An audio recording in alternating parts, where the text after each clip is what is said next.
Here we are in the middle of monsoon season in Bangkok, Thailand, and hopefully it will not rain today. You guys have so many questions that you've asked in the videos, in the community tab, and on my Instagram account. So today I'm going to be answering all of your questions that I can, so let's get going. First, just a little update. I have lived in Thailand now for 2 years. I've really enjoyed it. You know, I don't really miss America too much, but I love going back.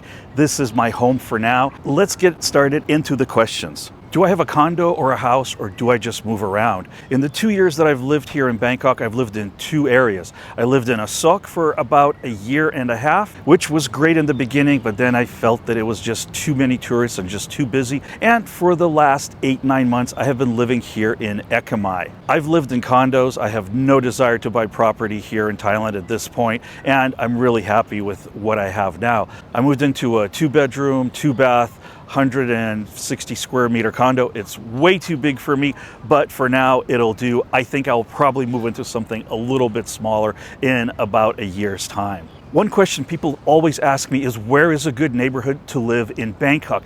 And that is such a loaded question. It just really depends. I mean, if you have family, if you're married, you certainly don't want to be living around maybe Nana Plaza or a sok. You might want to live somewhere like Udom Sok, or maybe somewhere on the outskirts, Bang Na. It just really depends. So it really depends on your circumstances. If you want the party, the nightlife, you might want to live in a sok. On Nut is a great neighborhood where a lot of expats live. The area where I live, Ekamai, there's a lot of Japanese expats, lots of Japanese food, which I personally love, and one of the reasons I live there.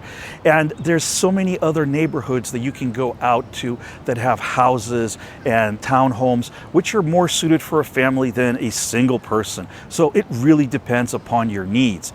If you're really thinking about moving here and you're thinking about neighborhoods and things like that, I do offer a 1-hour video consultation. You can contact me.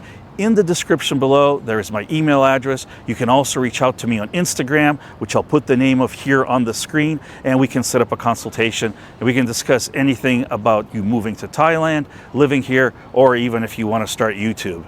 How is medical care in Thailand, and do I have medical insurance?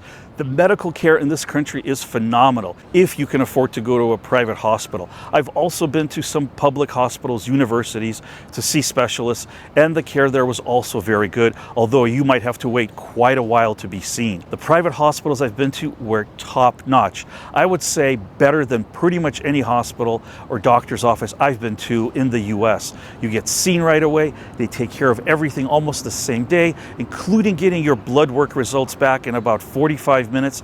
And even if you don't have insurance, the costs are very nominal, much cheaper than pretty much anywhere in the West, unless you have socialized medicine in your country.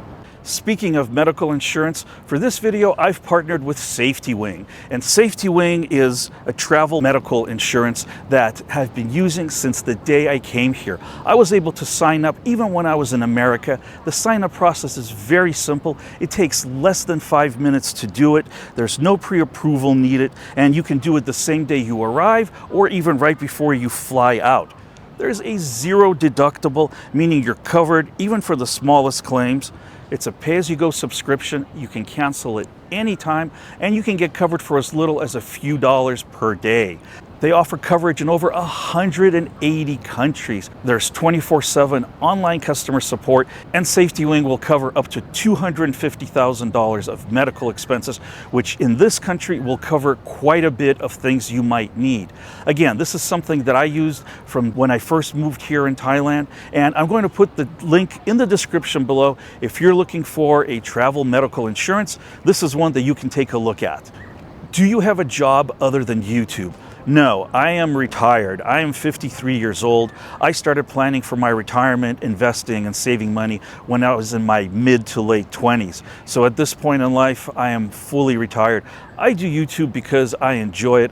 I'm really not interested in going back to work or working for anyone else at this point. Before moving to Thailand, I ran my own business for 10 years, so I tend to do much better as a self-employed person than as an employee working for somebody else. How much do you spend a month on food? Oh, As you can tell, I've been eating pretty well. You know, it really depends.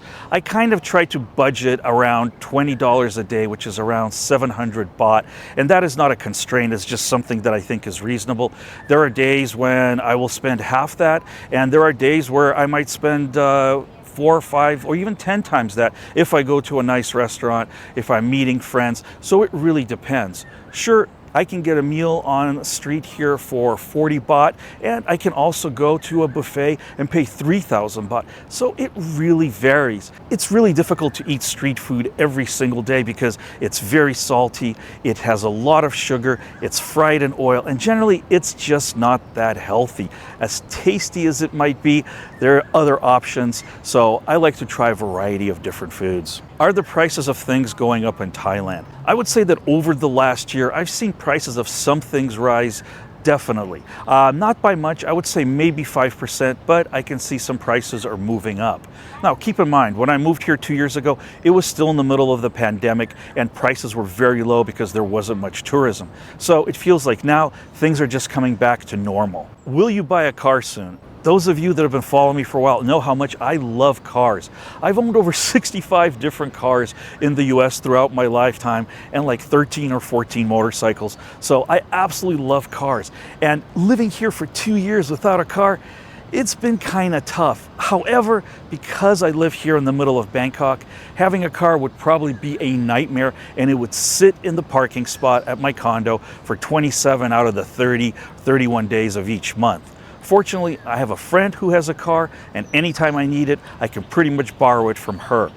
I do want to buy a car, but only if I actually get a place with like a proper garage where I can store it, maybe work on it. So maybe in the future, not really sure what I would buy, maybe some kind of an SUV, something really practical. Did your vacation to the US make you want to move back to the US permanently? That's kind of an interesting story. When I came back to the US again this year, I felt right at home. For the month I was there, I didn't miss Thailand. I absolutely loved my time there because of the familiarity of places, being able to read all the signs, everyone speaks English, seeing friends, family. It was great. Would I want to move back? No, I'm not ready to move back to the US. I don't know when I will do it. I'm very happy living here in Thailand. So moving back to the US is not on my radar for the immediate future. And somebody also asked how I felt going back to America compared to last year. Were things better? Were things worse? You know, it felt honestly about the same. I could tell the prices of groceries and food definitely have gone up. I didn't have any other issues. Like I said, because I lived in the US for 42 years of my life, it felt very comfortable to be back home. Although Thailand is really now my home, but I still feel like US is my other home.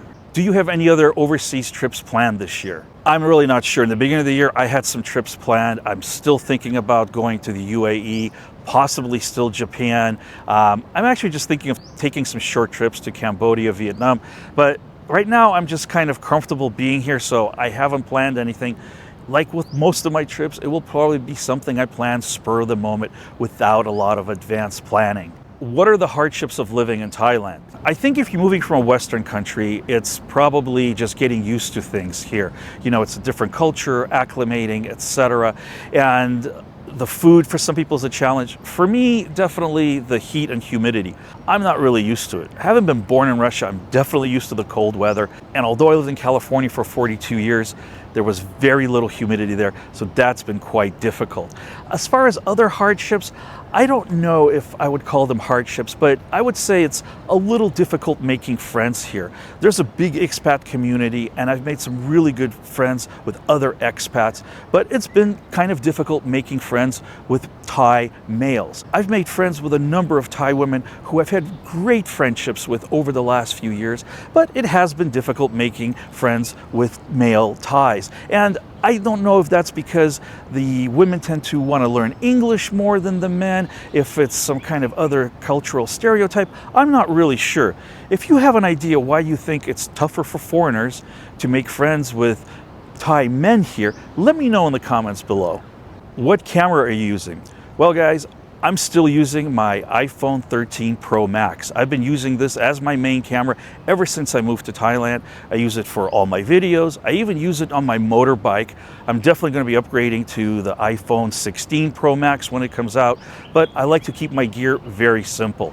I use a DJI wireless microphone and this iPhone, as well as a Manfrotto handheld mini tripod. That is it. Once in a while, I will bust out the Insta360 RS 1-inch that I have, but I use that very infrequently. Honestly, what I would recommend is if you want to make videos, don't focus on the equipment too much. I know lots of people that have spent thousands and thousands of dollars on high-end equipment. It's not the equipment. You just have to make the videos and, go with it. It's like if somebody gave me a $100,000 Steinway piano, I can't play it, so it wouldn't really matter whether you gave me a good one or a cheap one. So just practice, focus on your filmmaking, and don't worry about the equipment too much. Serg, how long have you been making videos? Well, I think the first video I made was right around 2015 when I got my first electric skateboard. That video is pretty cringe. If you want to go back and watch my very first video, you can check it out. It's kind of a rough one, but that was the first video. But I didn't really start making videos on a regular basis till about 3 years ago when I moved from California to Texas. I chronicled that whole journey, and then I chronicled the year I lived in Texas before moving here to Thailand. Will you have a subscriber meetup? I really should. We talked about it last year. I really should put together a subscriber meetup. Doesn't matter if it's going to be 5, 10, 15 people, but I really do need to do one of those very soon. On days you don't edit videos, how do you spend your time? Well, typically I like to just enjoy myself, maybe go out for a motorbike ride, maybe go try some new food. Sometimes I'll even go explore and not make videos because then I don't have that pressure of trying to film. I can just go and check things out. I just like to wander around. There's just so much in this area. And on many days, I might just stay home and watch movies and just completely relax and not do anything. Is marriage and children something that you see for yourself? Guys, I've never been married. I've never had any children. I'm absolutely not interested in having kids at this point in my life. I'm 53 years old. I don't want to raise any children. Marriage, it's quite possible. Never say never, but I would say children, that's going to be a hard no for me. Could you see yourself living in rural Thailand, or is the big city the place for you? I've never lived in a city this big. Most of the places I lived in California were about 500,000 to 1 million people. When I lived in Austin, Texas, it was about 1 million people. Bangkok, I think, is now up to about 11 million people, and it is gigantic. And I really enjoy the fact that I have access to pretty much anything I want, whether it be products or food or transportation or events. So I love that. However, when I go out into the country, I love the peace and quiet of it. It's always relaxing to me. But I do like living in an area like this. And although Bangkok is not the ideal for me because of the size, I don't think I could live somewhere out in the country, especially as a single person. I think it would be a little bit too much. If you could change one thing about Thailand, what would it be? Well, I think probably the humidity, believe it or not. This country is full of wonderful things. It's not perfect like every place in the world. There is no perfect country. Every place has ups and downs. But I think if we could just ditch the humidity, I could deal with the heat. Someone asked me what made me choose to live in Thailand instead of other countries. And honestly, for me, it was because I came here 12 years ago on a trip with my then girlfriend and really fell in love with the people, the culture, the food. I just really loved the feeling here, and it felt very comfortable. So during the pandemic, I decided I'm going to sell everything, move to Thailand, make videos, and enjoy my new life here. And it looks like it's starting to sprinkle. Hopefully it won't rain and I can finish this video. Apart from going to pubs, where are other good places to meet people? I would say there's lots of places. There's tons of coffee shops. There's parks, much like Benchasiri, where I am now filming this video. There's lots of events. There's an app called Meetup where you can find other people to meet, whether it's expats or locals. There's all sorts of classes going on, whether it's going to be music or Muay Thai or dancing classes. There is so many ways to meet people. I think one of the best is maybe just to go out, walk around. When you're in different places, you run into people all the time. You can say hello. If they talk to you, great. If not, you can just move on. How is the air quality in Bangkok? Well, right now during rainy season, it is great because the rains really clear the air up. But during burning season, when up north everyone's burning their rice crops, it's pretty bad. That's another thing that probably could change, is the burning of the crops. I realize a lot of the farmers don't have other economically viable options, but it's just such a horrible thing, not only for the environment, but for us breathing all of that stuff in. And during that time, many people will be wearing masks simply because the air quality is just so bad. Someone asked me, do I get bored living in Thailand? They're saying that, a lot of YouTubers present this lifestyle that doesn't seem real, and do we get bored outside of all that? And I would say absolutely yes. There's a lot of YouTubers who are constantly showing you just wonderful things, and it just seems unreal. It seems kind of fake. And at least for me, guys, I try to be very honest and very real, and sometimes things don't go right and it happens, but yeah, sometimes it does get boring. I mean, even in a big city like this, sometimes you feel like there's not much to do, which might sound weird, but I think a lot of you would understand. Don't believe everything you see on social media, because a lot of these influencers only show you the good things, and it's always rainbows and unicorn farts, as I like to say. Life isn't always pretty. I've definitely have my challenges here. How long did it take you to get acclimated to Thailand? Not only the climate, but also the culture. The climate is still pretty tough for me as far as the humidity. Even though I do the motorbike trips in hot weather, I did one in April for a whole month, which was the hottest month, and I don't think I'll ever do that again. I think that culturally it's difficult. There's so many language barriers as far as learning the language. It's very difficult, especially as a Westerner. And from what I feel and talking to other people, I think you could live here for 20, 30 years, you can know the language perfectly, but you're still not going to be accepted as a Thai person, which is kind of interesting because as an immigrant myself from Russia to America, I felt that I was welcomed, and I felt that I definitely became an American. And definitely integrated myself into that culture. Whereas here, I don't feel like you will ever really become, Thai person. Whether that's good or bad is debatable, but I just don't believe that it's something that you can achieve as a foreigner here in Thailand. Are my reasons to stay in Thailand the same, and have they changed from my previous reasons? Yes, I'm still here for the same reasons, and that is because I love the feeling here. It's very peaceful. It doesn't have this angry division that I felt back in the US. And at least in the US, it was getting so divisive, and especially on the political front.